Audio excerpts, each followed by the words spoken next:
I noticed the first time we saw that one guy with sunglasses, he was wearing a Serpico t-shirt. You know, he's wearing a t-shirt with Al Pacino as Frank Serpico on it. Just thought that was cool. That's it.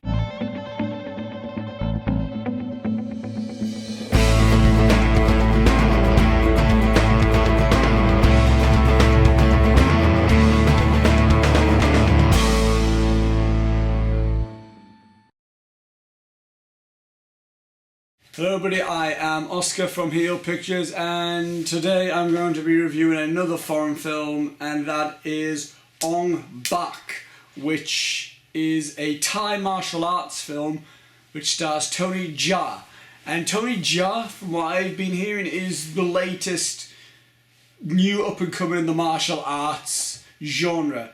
And from what I've heard, Ong-Bak is Tony Jaa's drunken master, in the sense that this is bringing him forward to the mainstream audience. So I thought I would check Ong-Bak out, because I heard that it had amazing action. So I thought, okay, I'll give it a go. The plot of the film is that Tony Jaa plays someone called Ting, who lives in like more of like a period-ish area of Thailand, or a traditional area of Thailand. And the head of this ancient statue called Ong-Bak got stolen, and what he needs to do, he volunteers himself to save the head of Ong-Bak, retrieve it back, and so the village can be at peace again. And he has to find his cousin, who is called George, who's in Bangkok, the city.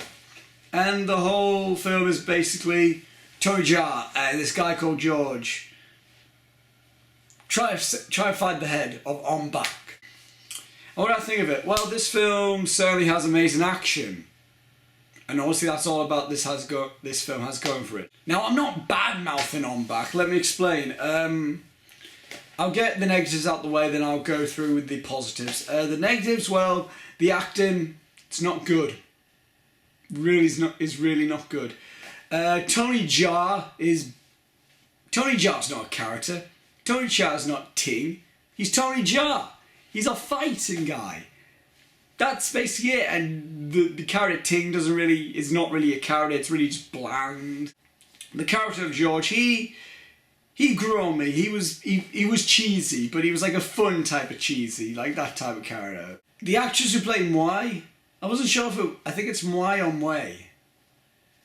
You know, the character who was friends with George.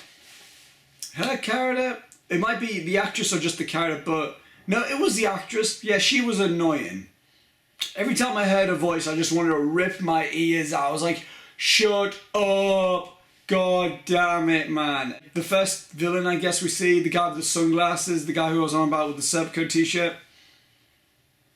Cheese. Just cheese all over it. The character of Don wasn't threatening. He was a skinny guy that Tony Jaa could have just broke his neck and be done with. Wasn't threatening anyway. And when he was trying to, not going to spoil anything, but when he did something, it was like, I'm not believing that. You just look goofy. And then the main bad guy, well, this was literally goofy. Like, just goofy. He was in a wheelchair and he had this thing that he needed to put on his neck to talk. He didn't need anything like that. He could have just been in a wheelchair and that's it. The positives, right, here we go. The fight scenes were amazing. That's you know, the fight scenes were, the action scenes were just phenomenal. And I think the film knows itself that it's not trying to be serious or anything, and the story's not really important. Because on the back of the DVD it says no stunt doubles, no wires, no CGI, which is essentially saying like, look, the action is really realistic, and the action is really realistic. Unlike the fight scene, you know, as much you guys know how much I love Hero. The fight scenes in Hero are very fantasized.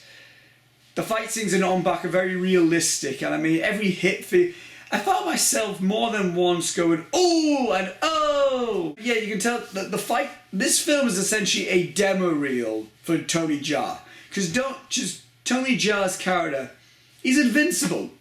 Like, he can't get hurt. He's literally just invincible. He's untouchable. Whenever Tony Jaa's facing up against someone, you're like, yeah, Tony Jaa's gonna win. No one's got any chance against him.